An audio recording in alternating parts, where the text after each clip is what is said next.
आज़ादी मुबारक अगर महसूस हो।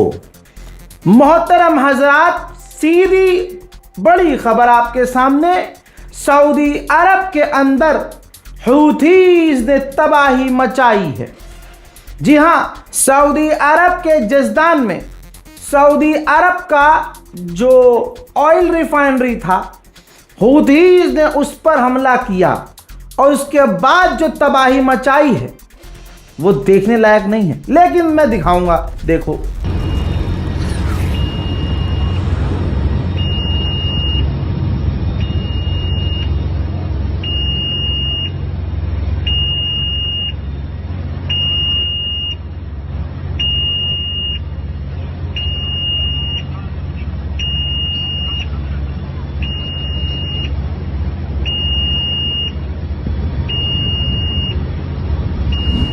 ठीक इसी तरह से हूथीज ने यमन के अल मुखा जो पोर्ट है, जो यमन की सरकार के कंट्रोल में है, वहां हमला किया है। यह भी दिखाऊंगा।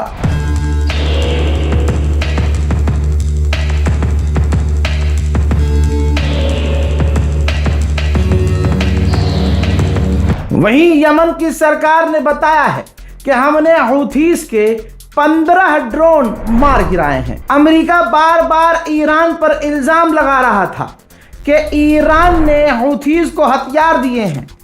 ईरान ने साफ तौर से रिजेक्ट किया है कि यह सरासर झूठ है। हमने हूथी क्या, किसी को हथियार एक्सपोर्ट नहीं किए हैं। उधर मेरे दोस्तों, ईरान ने अमेरिका की नाक में दम कर दिया है। अमेरिका के एक और ड्रोन को मार गिराया है। कमेंट करना चाह रहे हो कि भाई स्पाइडरमैन आप ये कर रहे हो, वो कर। अरे भैया, मैं स्पाइडरमैन का फैन हूं ही नहीं।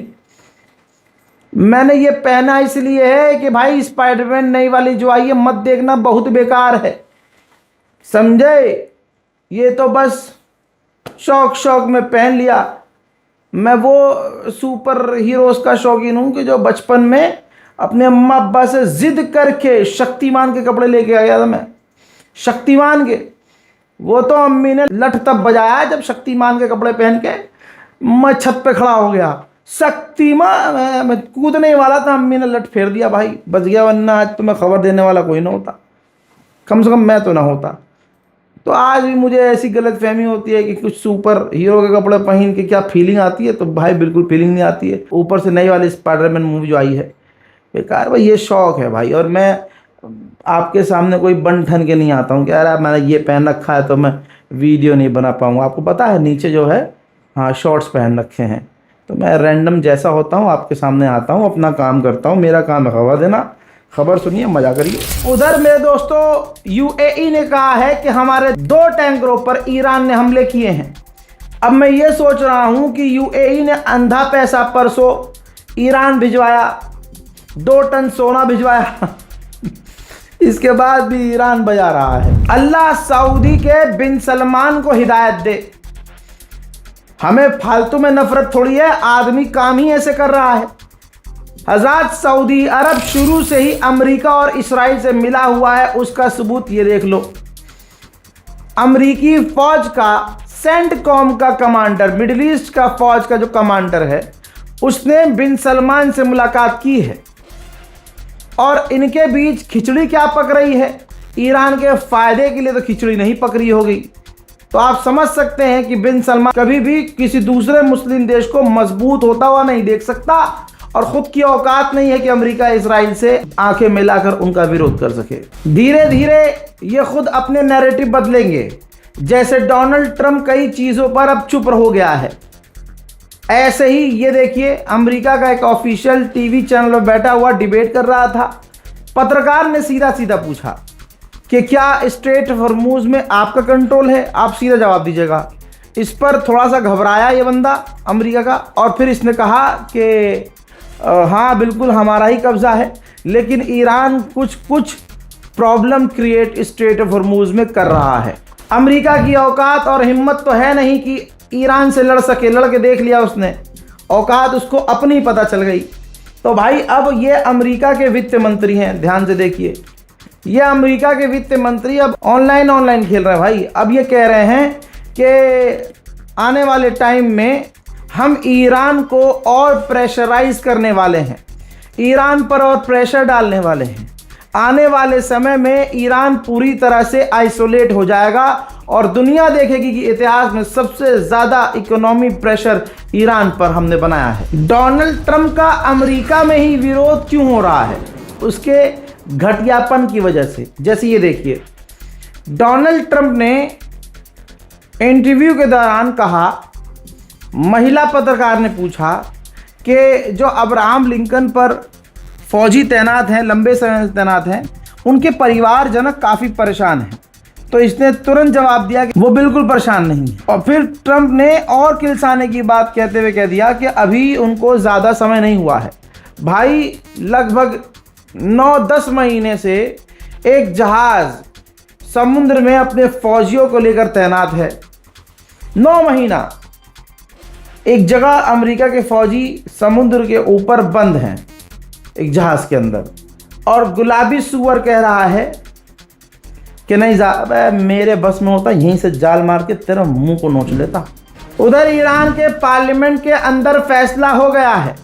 फैसला ये हुआ है कि जी हाँ, हम दुश्मन के जहाज़ों को स्ट्रेट ऑफ हॉर्मुज़ से गुजरने नहीं देंगे। ईरान अमेरिका की इज्जत नोच रहा है, क्या इज्जत लूट रहा है अमेरिका की बेहतरीन तरीके से। ये देखिए, सारी इज्जत उतार रहा है। अब ईरान ने अपने गवर्नमेंट रिपोर्टर्स को, टीवी चैनल्स को उन जगह भेज दिया जहां अमेरिका के फाइटर जेट के मलबे पड़े हैं, जहां अमेरिका के ड्रोन के, हथियारों के अलग अलग तमाम मलबे, जहाज़ों के मलबे पड़े हैं। वहां कमांडर से इंटरव्यू लिया जा रहा है, अमेरिका के परखच्चों को दिखाया जा रहा है, उसकी मिसाइल के टुकड़ों को दिखाया जा रहा है। तो दोस्तों, अमेरिका की बची कुची जो राख है जले हुई की, उस राख के ऊपर मूत रहा है ईरान। रशिया के ऑफिशियल भी ईरान का खुलकर साथ दे रहे हैं। जरा इस ट्वीट को देख लीजिए। अमेरिका का जो उपराष्ट्रपति है जेडी वेंस, उसने कहा था हमारा मकसद है कि ईरान को न्यूक्लियर हासिल न करने देना और स्ट्रेट ऑफ हॉर्मुज़ को आज़ाद रखवाना। अब अमेरिकी ऑफिशियल उस बात को रीशेयर करते हुए कहते हैं कि ऐसा कैसे हो सकता है, आप ईरान की आज़ादी छीनते हो ईरान पर हमला करके, और ईरान से जंग लड़ते हो, और फिर उसके बाद इलाके में हॉर्मुज़ बंद हो जाता है, लेकिन तुम चाहते हो कि हॉर्मुज़ खुल जाए। तुम ज़बरदस्ती ईरान से जंग लड़ते हो और बाद में तुम चाहते हो कि तुम्हारा जो नुकसान हुआ है इस जंग की वजह से वो भी लोगों को पता ना चले। ऐसा नहीं हो सकता। उधर डोनाल्ड ट्रंप एक सीढ़ी और नीचे आया है। आप सभी को मुबारक मेरे दोस्तों, मेरे मुसलमान भाइयों। भाई, डोनाल्ड ट्रंप ने कहा है ईरान पर हम बड़ा हमला करेंगे, बड़ा हमला, इकोनॉमिकली बड़ा हमला करेंगे, लेकिन हम सेंसस लगाएंगे, बैन लगाएंगे, ईरान के बैंकों को बैन करेंगे। उसके अलावा लाला तुम कुछ कर भी नहीं सकते हो। ईरान का कश्म आइलैंड का ये विजुअल है भाई। तेल देखिए, ये काला काला हिस्सा आपको दिख रहा है ना, ये तेल रिस रहा है। जो टैंकरों पर हमला किया है अमेरिका ने, उनका तेल निकलकर, टैंकर का तेल निकलकर समुद्र में, ईरान के समुद्री इलाके के पानी में मिल चुका है। ईरान इसी का कंपनसेशन अमेरिका से मांग रहा है। अमेरिका जानबूझकर ये खेल रहा है। डोनाल्ड ट्रंप का मन जैसा करता है वैसा बयान देता है, ऊपर नीचे उसका जो है शेयर मार्केट होता है, उसका काम बन जाता है। वो खुद सट्टा खेल रहा है। अब दोस्तों, अमेरिका के राष्ट्रपति डोनाल्ड ट्रंप ने जिस हिसाब से धमकी दी है, उसके बाद ज़रा हॉर्मुज़ को देख लो आप, उल्टा ही हो गया है। हॉर्मुज़ में पहले भी ट्रैफिक कम था, लेकिन अब और ट्रैफिक कम हो गया है। ईरान के हॉर्मुज़ से गुजरने वालों की तादाद और कम हो गई है। आखिरकार जो कहा था वही हुआ। यूएई से अमेरिका ने अपने फाइटर जेट और टैंकर हटा लिए थे। मैंने कहा था हम फिर भी अमेरिका पर भरोसा नहीं करेंगे। ये सैटेलाइट इमेज अब यूएई की है। यूएई के अंदर दोबारा से अमेरिका ने अपने बेस पर फाइटर जेट और टैंकर तैनात कर दिए हैं। पेंटागन, अमेरिका का जो पेंटागन है, उसने बोइंग और आरटीएक्स, बोइंग वो जो बोइंग विमान जहाज पैसेंजर विमान बनाती है, आरटीएक्स भी इसी तरह की कंपनी है, इन दोनों कंपनियों से डील कर ली है कि आप हमारे लिए इंटरसेप्टर बनाएंगे, हथियार बनाएंगे। अब आज की तारीख में क्लियर हो चुका है कि बात सच्ची है, अमेरिका के हथियार खत्म हो चुके हैं और डोनाल्ड ट्रंप की पूरी लग चुकी है। हाथ पैर मारकर गुलाबी सूअर थक चुका है।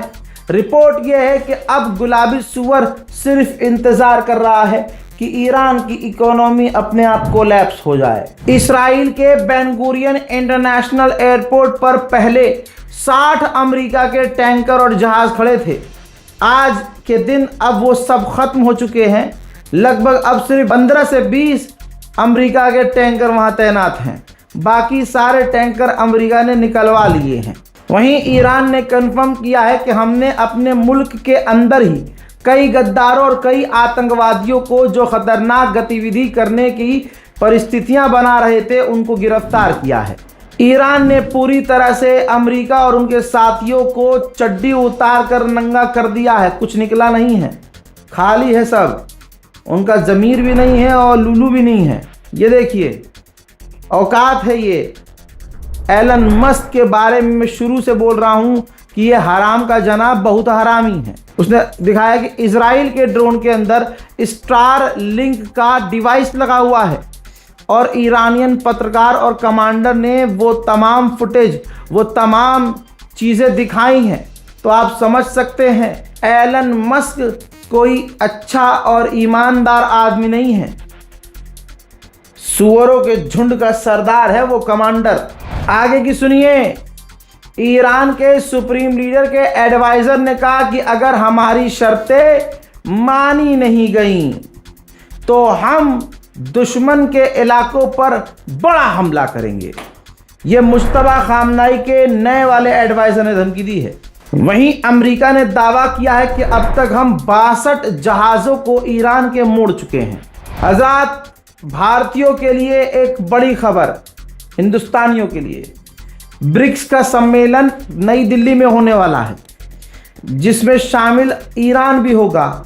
ईरान के राष्ट्रपति पेजेश्कियान भी भारत आएंगे, मिलेंगे, जरूर मिलेंगे हम। ईरान के टॉप ऑफिशियल जिनका हॉर्मूज से लिंक है, कमांडर, टॉप ऑफिशियल्स, कनाडा ने उन पर पाबंदी लगाई है और पाबंदियों को बढ़ाया भी है। जिन पर पहले से पाबंदी लगी थी उन पर पाबंदी बढ़ाई है। कहा कि ये लोग स्ट्रेट ऑफ हॉर्मूज को बंद करने में सम्मिलित हैं। नेतन्याहू फ्रस्ट्रेट हो चुका है। नेतन्याहू के लिए सबसे बड़ा झटका मोमनीन ये है कि अब गुलाबी सुअर यानी कि डोनाल्ड ट्रंप चुनाव में, इसराइल में जो चुनाव होने वाला है उसमें नेतन्याहू को सपोर्ट नहीं कर रहा है डोनाल्ड ट्रंप। यमन में हौथीज ने अल मुक्का के इलाके में यमन की फौज पर हमला किया, जिसमें 6 यमन के फौजी खत्म हो गए हैं।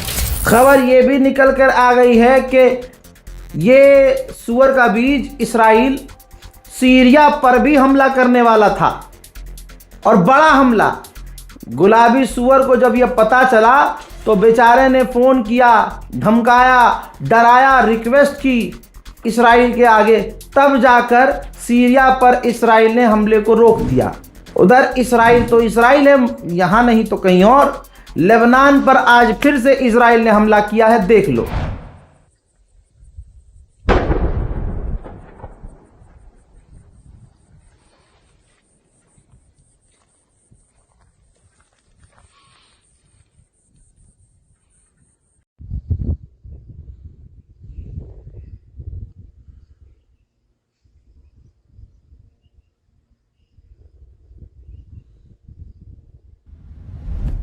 इजराइल आज भी फिलिस्तीनियों और गाजा के लोगों को बाहर जाने नहीं दे रहा इलाज के लिए।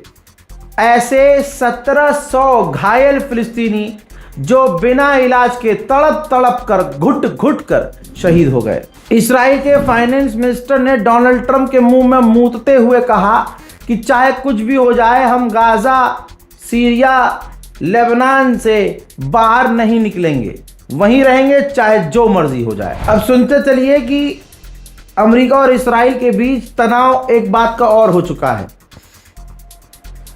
फिलिस्तीन के वेस्ट बैंक, ध्यान से सुन लीजिएगा आप। फिलिस्तीन में एक परिवार था जिसमें 15 लोग थे, 2 बच्चे भी थे। तो जो सेटलर्स हैं यहूदी, जरा सीसीटीवी फुटेज देखिए, वो उनके जमीन पर गए, उनको चारों तरफ से घेर लिया। ये यहूदी भी वहीं टेंट बनाकर रहते थे और भाई 24/7 उन्हें परेशान करते थे, पत्थर फेंकते थे, पत्थर से जो मुंडेर बना रखी थी उसे तोड़ रहे थे। बार बार कई दिन तक ये उन्हें परेशान करते रहे ताकि वो फिलिस्तीनी अपनी ज़मीन छोड़कर भाग जाएं, लेकिन वो नहीं गए। बाद में जब ये मामला बहुत हाईलाइट हो गया, जब इन्वेस्टिगेशन हुई, तो वो जो फिलिस्तीनी थे वो अमरीकी फिलिस्तीनी थे, जिनके पास अमेरिका की भी नागरिकता थी और फिलिस्तीन की भी नागरिकता थी। अब जब अमेरिका को ये पता चला, तो अमेरिका तो अपने नागरिकों के लिए आपको पता है बड़ा लॉयल है, तो भाई अमेरिका ने निंदा की इसकी कि ये तो बड़ा गलत हो रहा है, ये तो गलत है, ये बर्दाश्त नहीं किया जाएगा। जिसके बाद अमेरिका का जो एनवॉय है, वो जो इस्राइल में है, अमेरिका का एनवॉय, वो भी भड़का। उसने कहा भाई ये अमेरिकी लोग हमारे लोग हैं और तुम्हारे ये जो लोग सेटलर्स कर रहे हैं ये तो आतंकवादी हैं या आतंक वाला काम कर रहे हैं। अब जब मामला इस लेवल पर बड़ा हो गया तो भाई इजराइल की गवर्नमेंट ने अपनी फ़ौज भेजी और अपने सेटलर्स को वहाँ से हटवाया। बहुत गंद फैल गई है भाई, बहुत ज़्यादा फैल गया, हटो यहाँ से। फिर उसके बाद डोनाल्ड ट्रंप की सरकार नेतन्याहू पर प्रेशर बनाने लगी कि इस कांड के लिए माफ़ी मांगो, लेकिन नेतन्याहू तो नेतन्याहू है। मामला यहाँ अटका हुआ है कि नेतन्याहू ऑफिशियली इसकी माफ़ी, इस कांड की माफ़ी नहीं मांग रहा है। यहाँ तक कि इसके बाद जब रिपोर्टर्स, ये देखिए, जब रिपोर्टर्स, एक्टिविस्ट उस फिलिस्तीनी अमरीकी के घर पहुँचने की कोशिश कर रहे हैं तो चारों तरफ से मिलिट्री ने उन्हें घेर लिया है। यहूदी फौजी, इस्राइल की फौज एक्टिविस्ट को, पत्रकारों को उनके घर तक पहुंचने नहीं दे रही है। गुलाबी सुअर सोकर उठा, पता नहीं कौन से नशे में था, फिर स्पीच देते हुए उसने कह दिया कि बहुत जल्द मैं ऐलान करने वाला हूं कि स्ट्रेट ऑफ हॉर्मुज़ हमारा है। मैं आज ऐलान कर देता हूं कि पाकिस्तान हमारा है, मोहम्मद रज़ा का पाकिस्तान है, पूरा पाकिस्तान मोहम्मद रज़ा का है, हिंदुस्तान का हिस्सा है। महात्मा गांधी और जिन्ना, उन दोनों ने मिलकर जो फैसला लिया बॉर्डर बनाने का, अलग करने का, मैं नहीं मानता। न महात्मा गांधी की इस बात को मैं मानता, न जिन्ना की इस बात को मैं मानता। अब बताओ, मानना ना मानना तो हमारे हाथ में है ना।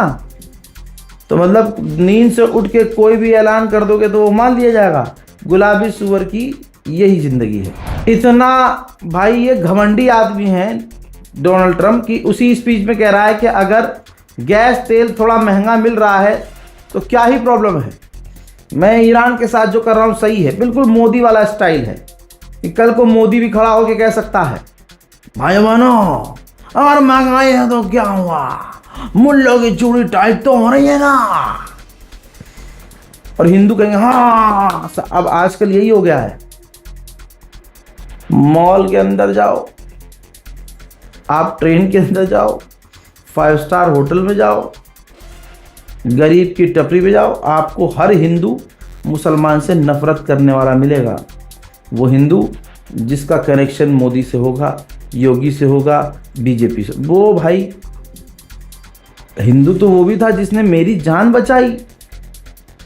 जी हाँ, मेरी जान बचाने वाला। जब शिया सुन्नी दंगा हुआ था उत्तर प्रदेश में आज से 15-20 साल पहले, तो मेरी जान बचा, मैं और मेरी मम्मा की जान बचाने वाला हिंदू था भाई।